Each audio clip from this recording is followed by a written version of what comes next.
You say Yamato, I say Yamato. Let's call the whole thing off. It's Segaiden episode 6.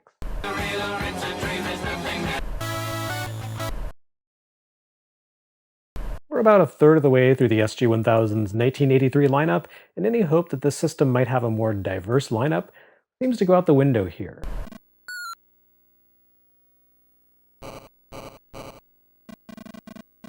Catalog release G1008, Yamato, returns to the well-worn topic of military warfare, just in case those 3 launch games didn't quite do it for you. At least unlike in those other games, Yamato seems to showcase a distinctly Japanese perspective in its design, where Borderline's Jeep-centric gameplay gives it a distinctly American war movie vibe, and Insub's underwater combats give things more toward a German perspective. Yamato is unquestionably a game told from a homegrown point of view. The Yamato, of course, is the single most famous warship in Japanese military history. In reality, the ship didn't actually accomplish much before being destroyed toward the latter portion of the war, but it looms large in the collective consciousness all the same. Fans of classic sci-fi anime are familiar with the Yamato even if they don't realize it. The ship was salvaged and upgraded into a space cruiser for Star Blazers, aka Space Battleship Yamato. But it's perfectly famous all on its own, the maritime equivalent of the HMS Titanic combined with the Alamo, an engineering marvel best known for its symbolic defeat. The Yamato didn't accomplish much during its brief life, despite being armed and armored in sufficient measure to make it one of the deadliest vessels ever to have plied the seas. But it went down holding the line, enacting a hopeless battle against overwhelming odds to buy allies a little more time, and there's an undeniable romance to that kind of fatalistic courage. And so we have Yamato for SG-1000, based on a then-recent arcade title that ran on Nichibutsu's Crazy Climber hardware, and based as well on the Yamato's famous last stand off the coast of Kyushu. You control the Yamato itself, viewing the action from what appears to be the vessel's con tower, firing cannons and guns at an endless array of enemy vessels and projectiles. It's a hopeless game as you're greatly outnumbered, and your goal is just to shoot down as many incoming threats as possible before the mighty vessel succumbs to the enemy's withering barrage. As with Insub, this is a game heavily inspired by Space Invaders. The Yamato's bow moves laterally across the bottom of the screen, and you fend off hazards by firing upward at them. Yamato derives its mechanical complexity by inverting Insub's mechanics somewhat. Where Insub allowed your vessel to move freely underwater, advancing laterally while alternately ascending and diving as it fired directly overhead, Yamato limits your movement to a single axis, but gives you more finesse in your targeting. Pressing up and down on the joystick moves your targeting reticle up and down the screen, or rather, reticles. You control 2 targeting systems at once, both of which move at slightly different rates to one another. One reticle controls the main cannons, which fire large blasts singly against surface targets and can't aim above the horizon line, while the other controls the ship's turrets, which spray machine gun fire and are essential for taking out planes and incoming missiles. The main guns, the X-shaped reticle, is essentially a hit scan weapon. When fired, it immediately detonates anything in the crosshairs, but nothing that comes between the Yamato and the target. On the other hand, the turrets fire bullets that will track to the top of the screen in about half a second and destroy anything along the way, which is handy if an incoming missile happens to cross your line of fire. As you take out enemy vessels, you advance to new rounds of action, which are denoted by a change in the time of day and the enemies becoming more aggressive. And there's nothing more to the game than that. Avoid enemy fire, take out their ships and planes, and keep going until you run out of lives. The Yamato is a big, bulky target with a large hitbox, so it doesn't take long for the wipeout to arrive. I suppose that's just keeping with history, but it does make for a less entertaining game than Insub. As with seemingly every game this episode, Yamato does not appear to have been developed internally at Sega. Instead, it seems to be the first of a handful of titles produced by a company called ELS, one of those little-known engineering or programming firms from the early days of the medium. Next up, we have Champion Tennis, which is your sign that the champion thing is going to be an ongoing motif here on the SG-1000. In fact, all total, the SG-1000 would see 9 different games released in the Champion Sports series, ranging from the commonplace, like tennis, to the more exotic, like Champion Kendo. Going by the 2 we've seen so far, it appears the defining trait of these games is going to be similar to sports games that would come later on other platforms, but not quite as good. In this case, Champion Tennis appears to be a precursor of the format seen in Tennis for Famicom and NES, which would debut in 1984. But this is neither as attractive nor as refined as that game. Unlike Champion Golf, Champion Tennis resembles latter-day interpretations of the sport fairly closely. It makes use of the same visual perspective that Nintendo would adopt the following year, with the forecourt appearing larger and wider than the backcourt, which tapers toward a vanishing point on the other side of the net. It's a slightly primitive take on the concept, as both the player's character in the forecourt and the more distant opponent make use of identically sized sprites. This appears to give your opponent a subtle but distinct advantage. The game doesn't really account for the realities of scaling, so the CPU character is larger relative to its court and can cover their side of the screen more easily than your own character, who appears relatively tiny, especially against the forward edge of the court. This might seem like a bit of nitpicking, but it embodies the subtle quirks that make this take on tennis slightly less entertaining than other adaptations of the sport that would follow in the coming years. The difficulty is lopsided in favor of the computer even more dramatically than you typically see in 8-bit sports games, and you really have to be on top of things to keep up with the ball on the return. And even then, you'll whiff the ball into the net more often than not.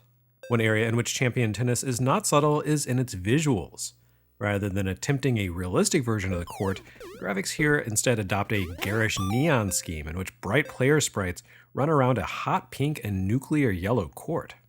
The bold colors make it easier to pick out which part of the court is which, and that's not necessarily a bad thing, but this game is an eyesore. It's certainly the most distinct-looking 8-bit tennis game of all time, that's for sure. I don't think we can pin this game's choices on Sega, however. While Sega appears to have programmed this version of Champion Tennis internally, or through uncredited outsourcing, the Game Developers Research Institute has pointed out that it's essentially identical to an MSX game called Real Tennis. Real Tennis was published by Takara, but there's reason to believe that it was actually coded by our friends at Tosei, who may well have ported the game to SG-1000 as well. Whatever its origins, it's a decent enough tennis sim for mid-1983. As long as you don't mind the eye-searing visuals and unrelenting difficulty, Champion Tennis does a reasonably convincing job of bringing the sport to your television and making you feel as bad about your virtual skills as your real ones. I've mentioned on more than one occasion how much Japanese arcade goers of the 80s loved Namco's Xevious, and this next SG-1000 release is proof. It also demonstrates the importance of having a native speaker vet your title if you name your game in a foreign language. That's right, it's Starjacker. I think the idea here is that a starjacker is something akin to a carjacker or hijacker, but that concept doesn't come through in the gameplay at all. You're not stealing things here, quite the contrary, you're constantly losing them. Like Borderlands' first stage, Starjacker is a vertically scrolling shooter. It is, however, no relation to Borderlands' sci-fi reskinning, the similarly titled Star Raker. Those games had debuted on the Sega Gremlin Vic Duel arcade board, along with Insub and Safari Hunting. The coin-op version of Starjacker, on the other hand, made its coin-op appearance as one of the first releases to be powered by Sega's impressive new System 1 arcade board. Even though the SG-1000 largely resembles the Vic Duel setup internally speaking, we've really seen all the Vic Duel ports to the console we're going to see. The System 1 board, on the other hand, will be the point of origin for nearly a dozen SG-1000 and Master System releases. Naturally, this means those games will be scaled down or simplified to run on what amounted to previous generation hardware, and we see that in effect with Starjacker. In arcades, Starjacker had nice, detailed visuals and fast, smooth scrolling. An SG-1000 has a more minimalistic look, and its scrolling is, to put it kindly, kinda headachy. It's every bit as choppy as Borderlands, but since there's a whole lot more happening here, it can be disorienting and takes some time to get used to. That said, it does require the SG-1000 to push around a lot of objects all at the same time, and the hardware acquits itself impressively in that respect. Design-wise, though, Starjacker is a pretty strange take on the shooter concept. This is another one of those shooters strongly inspired by Xevious. Your ship commands two weapons, a forward cannon and a short-range bomb.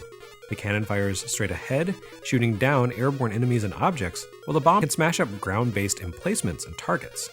There's even an octagonal boss that shows up toward the end of each stage and spews projectiles at you, and which can seemingly only be destroyed with a bomb, much like Xevious's Andor Genesis. Defeat this ship before it slinks away, again like the Andor Genesis, and you get to skip ahead to the end of the level. Much as in Xevious, there is no power-up system in place here. On the contrary, this is where things get strange, there's effectively a power-down system. When you begin a game of Starjacker, you have 4 lives, and you control them all at once. Your ship is trailed by a conga line of your reserve fighters, which follow behind you and trace your lead vessel's movements. In a way, it feels like Sega was predicting the design of Gradius and its iconic options, since your backups, or is that jackups, weave along in your wake, firing in sync with the lead ship and quadrupling your firepower. What makes your reserve caravan different from Gradius's options is that they're vulnerable to enemy fire and collisions. And if any ship in your line takes damage, it's instantly destroyed, and you lose a ship from your reserve. So if anything, the backups seem closer in spirit to Galaga's dual ship mechanic than anything else. There's a risk-reward element here, in that a full line of ships commands a tremendous amount of firepower, but also presents a much larger target than a single ship. But is it really a risk-reward option if it's forced on you? Unlike in Galaga, you don't have any say over whether or not you multiply your forces.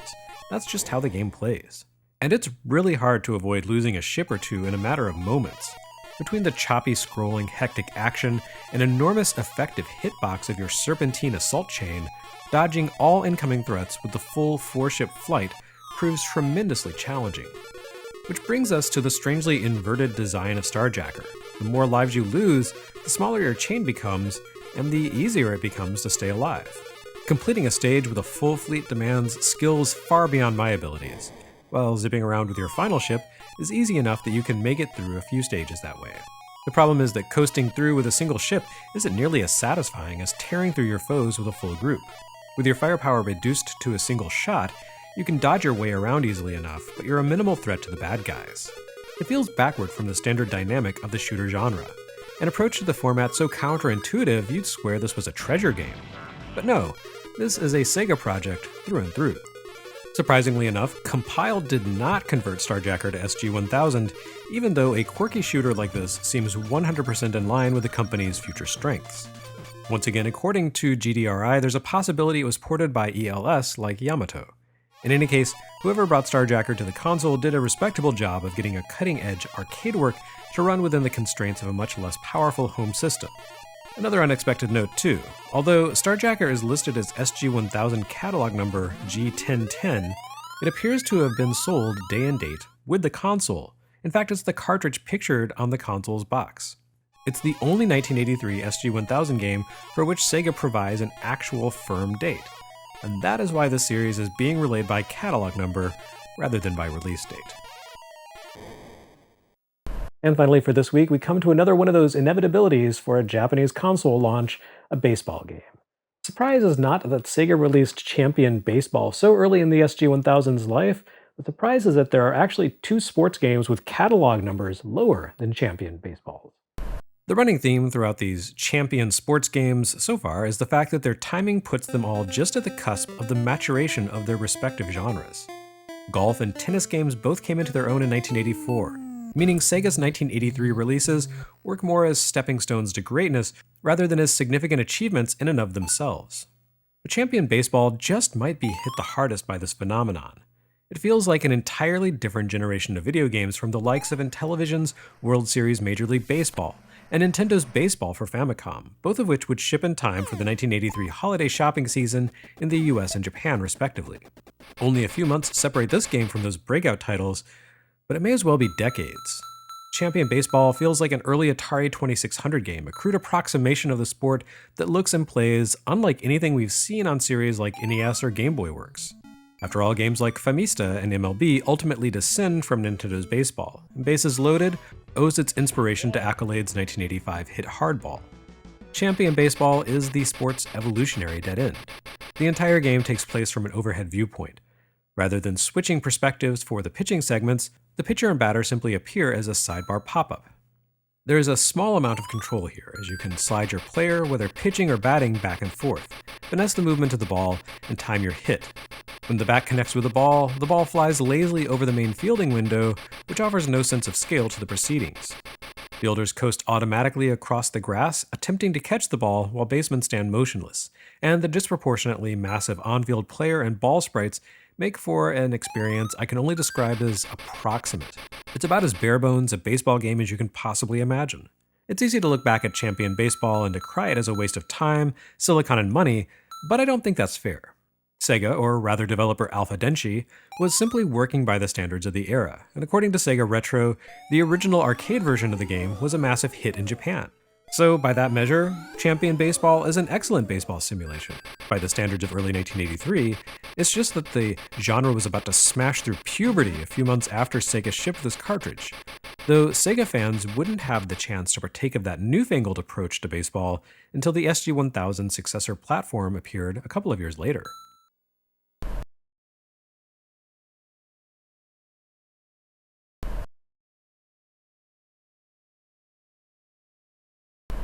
On the next episode of Segaiden, the system finally comes into its own with some games not about blowing things up.